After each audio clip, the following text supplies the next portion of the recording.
Hey guys, welcome to the Liberal Hive Mind, a channel solely focused on exposing the abundant hypocrisy of the left. Well, here we go again. Alvin Bragg does it again, feeding into the will of Democrat activists instead of doing the right thing. And what happens when you don't follow the righteous path? What happens when you try to destroy people's lives because you're a corrupt political partisan? Well, it tends to backfire, and it's already backfiring and backfiring big, as ex-Marine Daniel Penny's legal defense fund on Give, Send, Go has already hit $2 million only a couple days after the fundraiser was launched, and already witnesses who were on the subway cart at the time are coming out publicly and leaping to his defense. Yet again, another politically motivated prosecution for Manhattan District Attorney Alvin Bragg, and probably we're going to see another political backfire. We've got some stuff to get into, so let's roll the tape. Alright folks, a little update on the situation. Ex-Marine has now been charged with New York subway chokehold death of Jordan Neely. A former U.S. Marine who placed a passenger in a fatal chokehold on the New York subway has appeared in court to be charged with manslaughter. Daniel Penny, aged 24, is accused of causing the death of 30-year-old Jordan Neely on the 1st of May. He did not enter a plea. His lawyer said that he could not have known that his actions to subdue Mr. Neely would have led to his death. Mr. Neely, who was homeless, was pinned to the ground and restrained for several minutes on the train carriage. He had been shouting at other passengers and asking for money. Witnesses said, "That's such a despicable framing. Just simply shouting at other passengers and, quote, asking for money. What a bunch of freak shows at the BBC anyways." I'm glad that we read that, because later on we're going to get into some witness testimony and to the actual facts. Actually, let's add some Democrat hypocrisy right here. Perfect moment. The ladies at The View also tried the same ridiculous, disingenuous framing. Yes, he was on the train. I ride the train. I've been riding the train in New York City since I was 12 years old.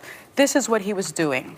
He was shouting that he was hungry, that he was thirsty, and he had little to live for. He was just hungry and asking for food. Let's admit the fact that he was lobbing death threats. Anyways, like I said, we'll get into that later. Ex-Marine Jordan Neely is now being charged with manslaughter, which I have to admit is better than being charged with murder. It is technically a more accurate charge. The simple fact here is that in cases like this, some discretion has to be applied. Jordan Neely should not be charged with anything. He should be a free man. Very simply because Jordan Neely simply stepped in and frankly did the work that Manhattan's government refuses to do, keeping New Yorkers safe on the subway system. Jordan Neely was put in a very difficult situation. Stuck in a train carriage, you could call it a human container, moving underground, everybody locked in this space with an actual unhinged, violent homeless person. Let's add the context that these leftoids refuse to add. A witness during that day recently came out, and I'm assuming this person is going to be testifying in the case. Take a look at this piece from the New York Post. Witness said that she went back to thank Daniel Penny after Jordan Neely chokehold death and is, quote, praying for him. A strap hanger who was on the subway when former Marine Daniel Penny placed Jordan Neely in a fatal chokehold said Thursday that she is praying for Penny after it was revealed that the 24-year-old would face charges tied to the high-profile case. "I hope he gets a lawyer, and I'm praying for him," the 66-year-old woman, who did not want to be identified, told the Post on Thursday night. "And I pray that he gets treated fairly, I really do. Because after all of this ensued, I went back and made sure that I said thank you to him." The Manhattan District Attorney's Office confirmed on Thursday that Penny would be charged with second-degree manslaughter. He is expected to surrender to authorities on Friday morning. The subway rider said Neely, who had a history of mental illness, was threatening passengers after he hopped on the F train in Manhattan. Here's the quote from the witness. He said, "I don't care. I'll take a bullet. I'll go to jail," because he would kill people on the train. The woman said of Neely, he said, "I would kill a mother effer. I don't care. I'll take a bullet. I'll go to jail." A far cry from BBC's presentation of the facts of this case. He was simply shouting at passengers and asking for money, or The View claiming that he was hungry and thirsty. He was issuing death threats, terroristic threats, in a closed container underground. Daniel Penny, again, did nothing wrong. He stepped in where the government has failed. Here's some more details to take into account. Jordan Neely was on New York's top 50 list of homeless people at risk. 4 years before Jordan Neely, a mentally ill homeless man, was killed in the subway, the city had its eye on him. He was on a list informally known as the Top 50, a roster of people in a city of 8 million who stand out for the severity of their troubles and their resistance to accepting help. The list is overseen by a task force of city agency workers and social service nonprofits. When homeless outreach workers see someone who is on the list, in some cases they are supposed to notify the city and try to get that person to a shelter. This is where New York City is failing. They knew that this person was severely at risk, mentally ill, clearly deranged, and causing problems on the streets. When somebody like this is, quote, at risk on the streets, it's not just them who's at risk, they put everyone at risk. They're a candidate for violent confrontations and violent events. and New York City's government did nothing. Who's to blame here? Daniel Penny for stepping in, doing the right thing, and being thanked by everybody on the train for essentially saving the day as if he was a hero? This man possibly saved lives. He's not a criminal, yet the New York City justice system is treating him as a criminal, attempting to ruin his life. It's inexcusable, even the manslaughter charge. And the craziest part is now Jordan Neely's family is politicizing the situation. In my opinion, they're trying to milk this situation and probably make a profit from it. And they're also trying to upgrade the charges from manslaughter to murder, using very similar framing. Here's the Neely family's lawyer.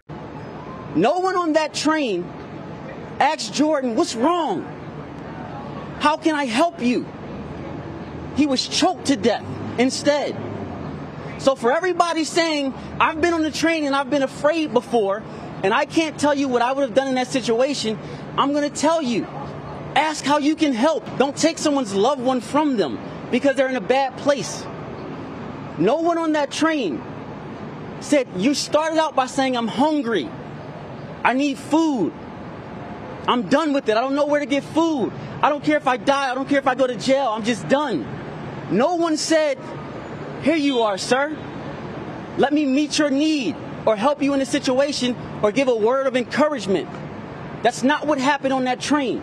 What are people supposed to do in these situations? Well, according to the activist base, attempt to help. Completely ridiculous. Somebody confronts you on the street, or even worse, in an enclosed area, whether armed or even unarmed. You're supposed to put your hands up and say, how can I help you? Do you need food? Ridiculous. Absolutely unreal. And it seems as though I'm not the only person who finds it completely unreal. There's two fundraisers going on right now. One from Jordan Neely's family, started by Carolyn Neely on GoFundMe.com, which has raised $129,000 from 4,000 different donators. And then there's Daniel Penny's legal defense fund on GiveSendGo, which has already received over $2.2 million as I'm recording this video. When I started collecting the information to record this video last night, it was at 1.9 million, meaning in less than 24 hours, they've already collected another $300,000 from, if I understand this, 46,000 donators. Although I'm not sure if my interpretation of the UI is correct, but I'm pretty sure 46,000 unique donators gave to this cause. It's very clear which side is the moral side, or at least the moral majority side. New York is backwards land, and it's yet again another reason not to live in these Democrat cities. Cities that refuse to go after and charge actual criminals. Cities that refuse to take mentally ill, violent people off the streets. But when a law-abiding citizen is put in a very, very difficult predicament, a very difficult situation, and he acts to save lives, or potentially save lives, they charge that person with a crime, upending his entire life, frankly, attempting to ruin his entire life, and that simply cannot be justified. I don't know how anybody would want to live in this environment. It's just unreal. But it's Democrat clown world, so it's not exactly surprising. That's what I got for you guys. Hopefully you enjoyed this video. If you did, make sure to leave a like and possibly subscribe to the channel. Of course, you know that we'd love to have you here. Thanks for watching, friends, and I'll see you on the next one.